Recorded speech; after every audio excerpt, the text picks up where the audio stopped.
आहार, खाना, भोजन। हम ये हर रोज़ करते हैं, ये हमारे जीवन का एक महत्वपूर्ण अंग है। हमें शक्ति चाहिए कार्य करने के लिए और ये शक्ति हम मूलतः आहार के द्वारा ग्रहण करते हैं।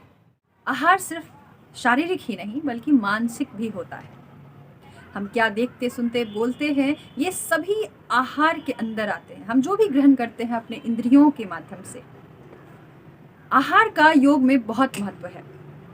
इस वीडियो में आज हम आहार के बारे में ही जानेंगे, कैसा हो हमारा आहार, यौगिक आहार। नमस्ते, मैं योगाचार्य शिवानी भारद्वाज स्वागत करती हूँ आप सभी का हमारे हिंदी के इस चैनल में।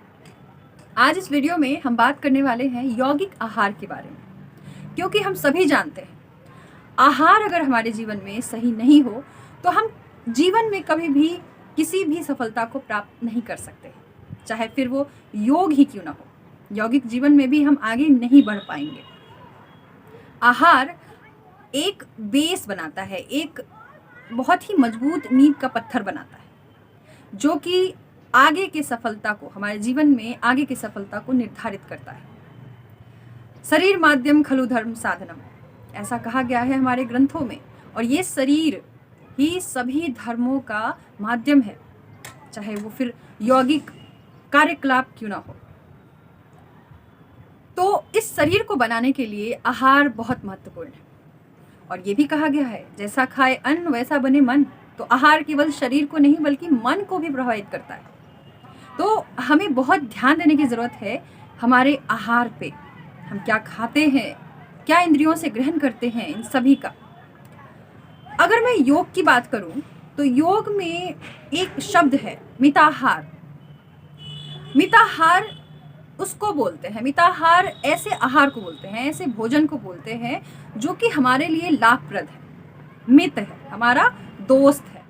हठ प्रदीपिका में पहले अध्याय के 60वें श्लोक में मिताहार की चर्चा की गई है। और भी बहुत सारे श्लोक हैं और भी बहुत सारे ग्रंथ भी हैं जिसमें मिताहार की चर्चा आपको मिलेंगी, गीता में भी है। लेकिन अभी यहाँ मैं हठ योग प्रदीपिका के एक रेफरेंस लेके आपसे बात करूंगी।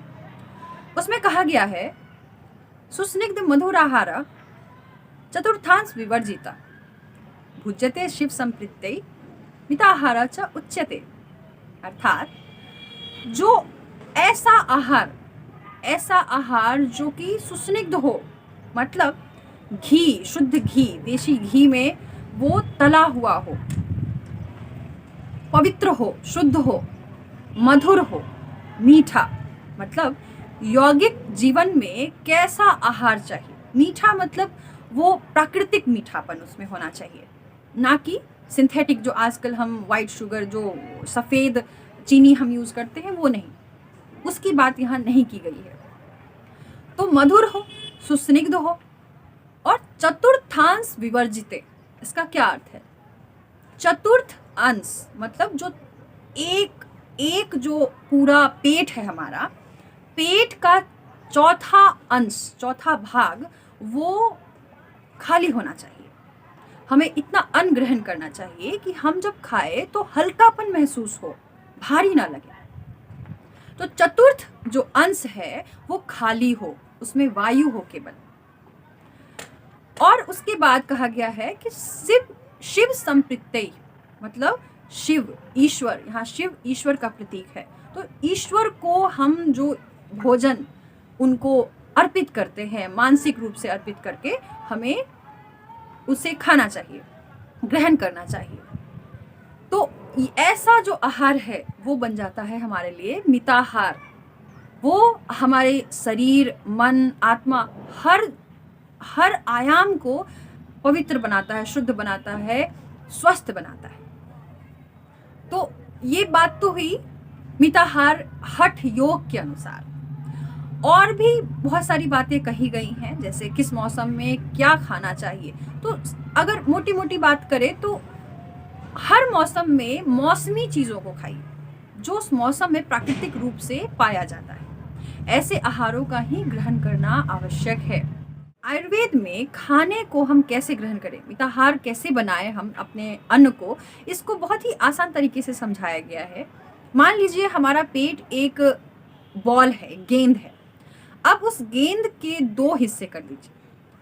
पहला जो हिस्सा है उसमें आधा हिस्सा, उसमें पूरा अन्न भरिए, मतलब हमारा उस गेंद मतलब उस पेट का आधा हिस्सा होना चाहिए अन्न से भरा हुआ। अब जो बाकी आधा हिस्सा बचा उसका 1/4 जल से भरना चाहिए और बाकी का 1/4 खाली छोड़ देना चाहिए। ये एक रेशियो बताया गया है हमारे आयुर्वेदिक ग्रंथों में। अब इसको जानने का तरीका क्या है कि कैसे हमारा जो हम खाना खा रहे हैं उसका कैसे हमारे पेट में आधा भर गया है और कैसे हम उसको पानी से और वायु से रिक्त स्थान को भरें। तो जब भी अन्न ग्रहण करें तो पहली डकार जो आए वो है प्राकृतिक सिग्नल, मतलब प्राकृतिक तरीके से आपको पता चल रहा है, प्राकृतिक तरीके से आपको बताया जा रहा है कि आपका पेट आधा भर चुका है। अब खाना वहीं पे बंद कर देना चाहिए, आपका आधा पेट भर गया है। अब खाने के आधे घंटे 1 घंटे के बाद आप जल ग्रहण कर लीजिए, अच्छे से जल ग्रहण करिए। उसके बाद भी आपको एक डकार आएगी, नहीं आई तो भी कोई दिक्कत नहीं है, 1 से 2 ग्लास जल आप अवश्य ग्रहण करें और बाकी का हिस्सा अपने आप ही खाली रह जाएगा। तो ये आसान सा तरीका आपको समझना पड़ेगा। मैंने पिछली वीडियो में बहुत बार ये चर्चा किया है कि हमको पानी कैसे पीना चाहिए, हमको अन्न कैसे कैसे किस बीमारियों में ग्रहण करना चाहिए।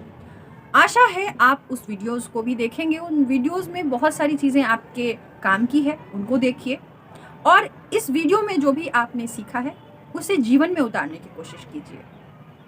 अन्न अगर सही तरीके से लेंगे, आहार आपका अगर सही होगा तो जो भी यौगिक प्रक्रिया आप करेंगे वो बहुत ही जल्दी उसमें आप सफलता को प्राप्त करेंगे। जाते जाते मैं आपसे एक अनुरोध करूंगी कि कभी भी गलत तरीके से जो आप अन्न को खरीदते हैं या गलत तरीके से जो पैसा इकट्ठा करते हैं उससे यदि आप अन्न ग्रहण करते हैं तो उसका असर भी हमारे शरीर पे पड़ता है। तो कोशिश करें कि अन्न जब भी कहीं से भी ले, उसको खरीदने के लिए या उसको उपजाने के लिए जो पैसे आप लगा रहे हैं वो सही तरीके से आया हुआ हो, उसका जो आय हो आपका वो सही तरीके से आया हो, तो उसका असर आपके शरीर पे अच्छा अवश्य पड़ेगा और आप शारीरिक और मानसिक रूप से बहुत ही स्वस्थ रहेंगे। एक और अनुरोध है, आप इस वीडियो को लाइक शेयर अवश्य करिए और अपना कमेंट भी दीजिए। जो भी आप हमसे जानना चाहते हैं या अगली वीडियो में जो भी देखना चाहते हैं, कुछ सुझाव हो तो उसका कमेंट अवश्य कीजिए। आपने अगर इस चैनल को, हमारे इस हिंदी के चैनल को सब्सक्राइब नहीं किया है तो उसे भी कीजिए। आशा है आप इन बातों का ध्यान रखेंगे और अपने जीवन में सुखी रहेंगे। हंसते रहिए, मुस्कुराते रहिए, स्वस्थ रहिए, मस्त रहिए, व्यस्त रहिए। हम मिलते हैं अगली वीडियो में। नमस्ते।